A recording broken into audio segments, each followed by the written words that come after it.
8 বছরের ছোট্ট দিয়ার হাতটা কেটে গেছে, কিন্তু সে ভয়ে কাউকে দেখায়নি। ঘুমিয়ে পড়ার পর রাত্রেবেলা মা ঠিকই দেখেছে। তাকে সকালবেলা কারণ জিজ্ঞাসা করলেও কিছুই বলতে পারে না।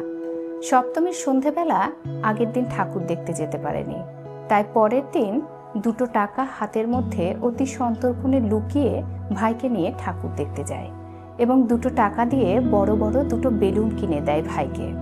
ভাইয়ের মুখে সেই ঝিলিক দেওয়া হাসিটা আজও ভুলতে পারে না দিয়া। আজ 20 বছর পর দিয়া একটি স্কুলে চাকরি পেয়েছে। প্রথম রোজগারের টাকায় মাকে শাড়ি কিনে হেসে হেসে বলে, মা, প্রথম রোজগারের টাকায় তোমায় শাড়ি কিনে দিলাম। সপরিবারে বাজার করে ভাই ফিরছিল, দিদির পাশে দাঁড়িয়ে বলে, দিদি, তুই কিন্তু যতই মিথ্যে বলিস, আমি জানি সেদিন তুই 2 টাকা রোজগারের জন্য তাঁতিপাড়ায় গিয়ে সুতো পাকিয়েছিলি, আর সেই সুতোর ধারে তোর হাতটাও কেটে গেছিল। ওটাই তোর প্রথম রোজগার ছিল, তাই না দিদি?